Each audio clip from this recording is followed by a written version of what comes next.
മറിയം മഗ്ദലയുടെ തിരുനാളാണ് സഭ ഇന്ന് ആഘോഷിക്കുന്നത്. നിറകണ്ണുകളോടെ വിങ്ങിയ ഹൃദയത്തോടുകൂടി ഒരാൾ കല്ലറയ്ക്ക് മുമ്പിൽ വന്ന് നിന്നാൽ പോലും ആ കല്ലറ തുറന്നു പോലും ദൈവം പ്രത്യക്ഷപ്പെടുമെന്ന് ഓർമ്മിപ്പിച്ച തിരുനാളാണെന്ന്. മനുഷ്യരുടെ വേദനയ്ക്കൊന്നും ദൈവത്തിനങ്ങനെ ഉള്ളിലിരിക്കാൻ പറ്റില്ല. മനുഷ്യൻ വിങ്ങി പൊട്ടിക്കരഞ്ഞാൽ ദൈവം മരണത്തിൽ നിന്ന് ഉദ്ധാനം ചെയ്തും അരികിൽ വന്ന് ചോദിക്കും, നീ എന്തിനാ കരയണേ? അങ്ങനെ ചോദിക്കാൻ തക്ക വിധത്തിൽ വല്ലാണ്ട് ഹൃദയബന്ധം സൂക്ഷിക്കുന്ന ഒരു പെൺകുട്ടിയുടെ തിരുനാളാണെന്ന്. ഒരു സാധാരണ പെൺകുട്ടി, ജീവിതത്തിൽ അത്ര മേനി പറയാനില്ലാത്തൊരു ജീവിതത്തിനിടയിൽ അവളെ സഭ വിളിച്ചത് ആദ്യത്തെ അപ്പോസ്തല എന്നാണ്. സുവിശേഷം പറഞ്ഞ അവളാണല്ലോ, ഞാൻ കർത്താവിനെ കണ്ടു. അവൾ ഓടി നടന്ന് പറഞ്ഞടന്നു. അത്രത്തോളം ഒരു ഹൃദയബന്ധത്തിനിടയിൽ അവളുടെ മുമ്പിൽ ക്രിസ്തുവിന് പ്രത്യക്ഷപ്പെടാതിരിക്കാൻ പറ്റിയില്ല.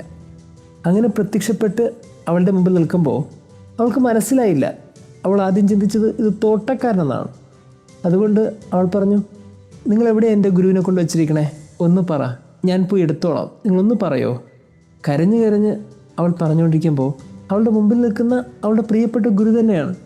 ഈ കരഞ്ഞ് കണ്ണീർ വാർത്തത് കൊണ്ട് അവളുടെ മുമ്പിലിരുന്ന ആ സ്നേഹത്തിൻ്റെ ഗുരുവിനെ പോലും അവൾക്ക് മനസ്സിലാക്കാൻ പറ്റിയില്ല എന്നുള്ളതാണ് ഏറ്റവും വലിയ വേദന. എനിക്ക് തോന്നുന്നു ഈ തിരുനാൾ നമുക്ക് നൽകുന്ന ഒരു ഓർമ്മപ്പെടുത്തൽ എന്താണെന്നറിയോ? നമ്മൾ ഒത്തിരി കരയുന്നില്ലേ ജീവിതത്തിലെ പ്രാരാബ്ധങ്ങളെ ഓർത്ത്, കഷ്ടപ്പാടുകളെ ഓർത്ത്, ചില സ്വപ്നങ്ങൾ സഫലമാകാത്തതിനെ ഓർത്ത്, ചില ഇഷ്ടങ്ങൾ പൂവണിയാത്തതിനെ ഓർത്ത്. കരഞ്ഞ് കണ്ണീർ വാർക്കുന്നിടയിൽ ഈ കണ്ണു തുടച്ച് ദൈവത്തെ കാണാനുള്ള മനസ്സ് നമുക്ക് തോന്നിയിട്ടുണ്ടോ? ചോദിച്ച് മടുത്തു നിൽക്കുന്ന അവസരത്തിൽ ചോദിക്കാതെ കേൾക്കാനുള്ള മനസ്സ് നമ്മൾ കാണിക്കുന്നുണ്ടോ?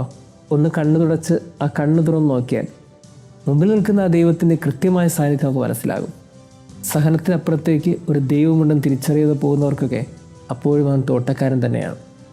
ഒടുവിൽ ആ സ്വരം കേൾക്കുമ്പോൾ അവൾ അവളുടെ ഗുരുവിനെ തിരിച്ചറിയുന്നുണ്ട്. ആ തിരിച്ചറിഞ്ഞതിനെ വെളുത്തിച്ചിലാണ് പിന്നെ അവൾ ഓടി നടന്ന് തൻ്റെ ഗുരുവിനെ കണ്ട കാര്യം പറഞ്ഞത്. എനിക്ക് തോന്നുന്നു നമ്മുടെയൊക്കെ ജീവിതത്തിൽ കണ്ണു തുറയ്ക്കാനുള്ള സമയമാണത്. സഹനങ്ങളും കണ്ണുനീരും വേദനയൊക്കെ സ്വാഭാവികമാണ്. ആരാണ് ഈ ഭൂമിയിൽ കരയാത്തവരായിട്ടുള്ളത്? കരയുന്നവരൊക്കെ കണ്ണു തുടയ്ക്കാൻ മടിച്ചു പോകുന്നു എന്നുള്ളതാണ് ക്രൈസ്തവ വിശ്വാസത്തിന് ഏറ്റവും വലിയ വേദന. കരഞ്ഞു മാത്രം തീർക്കാനുള്ളതല്ല ക്രൈസ്തവ വിശ്വാസം. കണ്ണു തുറച്ച് കണ്ണുനീർക്ക് ഉത്തരം നൽകുന്ന ഒരു ദൈവത്തെ കാണാനുള്ളതാണ് ക്രൈസ്തവ വിശ്വാസം. ദൈവം നമ്മെ അനുഗ്രഹിക്കട്ടെ.